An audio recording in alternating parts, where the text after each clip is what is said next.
नमस्कार साथियों, कैसे हो आप सभी। स्वागत है आपका संस्कार एकेडमी के ऑनलाइन प्लेटफॉर्म पे।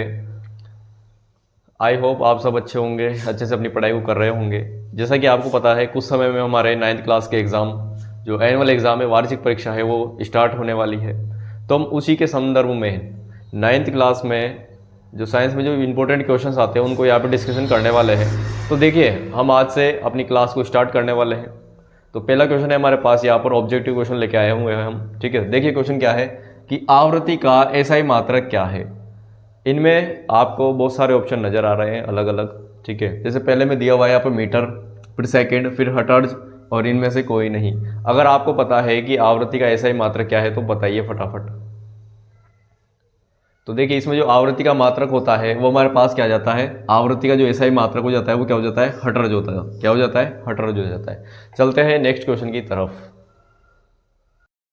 तो हमारा जो नेक्स्ट क्वेश्चन है वो है, मानव कान की श्रव्यता परास क्या है। मानव कान कौन कौन सी ध्वनियों को सुन सकता है, किस आंकड़े के अनुसार कौन सी ध्वनियाँ मानव कान सुन सकता है, उसको हम यहाँ पे देखने वाले हैं। तो पहला ऑप्शन दिया हुआ है 20 Hz से कम। Hz का मतलब है आवृत्ति का जो मात्रक है वो हर्ट्ज होता है। हर्ट्ज को हम शो करेंगे किससे, Hz से। तो यहाँ पे देखिए 20 Hz से कम, या फिर 20 Hz से 20,000 Hz तक। ठीक है, या फिर अगला क्वेश्चन है 20 Hz से 20,000 Hz से अधिक की ध्वनियाँ। और एक क्वेश्चन दिया हुआ है यहाँ पे, एक जो ऑप्शन दिया हुआ है वो 0 Hz से 100 Hz। तो इसका सही आंसर क्या होगा।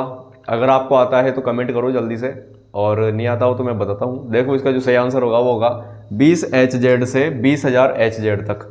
जो हमारा मानव कान होता है वो 20 Hz से और 20,000 जो Hz होता है वहाँ तक की ध्वनियों को सुन सकता है। 20 Hz से कम की ध्वनि को हमारा कान नहीं सुन सकता। ठीक है, और जो 20,000 Hz होता है उससे ज़्यादा भी ध्वनि को हम नहीं सुना सकते। ठीक है, 20 Hz से जो कम की ध्वनि होती है उसको बोलते हैं अपन अपश्रव्य ध्वनि। अपश्रव्य ध्वनि का मतलब है ऐसी ध्वनियाँ जिनको हम सुन नहीं सकते।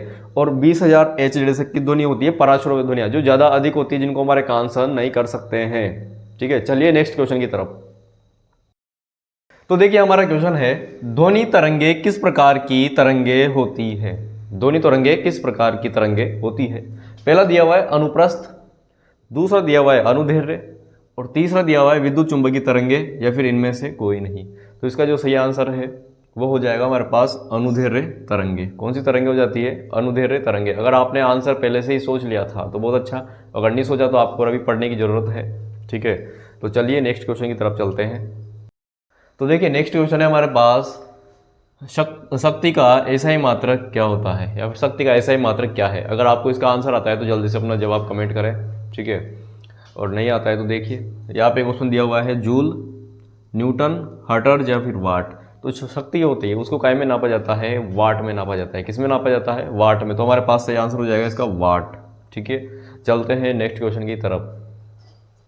हमारा नेक्स्ट क्वेश्चन है, किसी गतिशील वस्तु में कौन सी ऊर्जा होती है। जब कोई वस्तु गतिशील होती है तो उस में किस प्रकार की ऊर्जा में देखने को मिलती है। हमारे पास ऑप्शन दिए हुए हैं यहाँ पे। सबसे पहले स्थितिज ऊर्जा, गतिज ऊर्जा, रासायनिक ऊर्जा या फिर ध्वनि ऊर्जा। आपको अगर इसका आंसर पता है तो फटाफट कमेंट करके हमें बताइए। तो देखिए, इसका जो सही आंसर है वो हमारे पास आएगा यहाँ पे गतिज ऊर्जा। नाम से ही पता चल रहा है अगर गतिशील है तो कौन सी ऊर्जा हो जाएगी, गतिज ऊर्जा। कौन सा है, आंसर बी। कौन सा है, आंसर बी।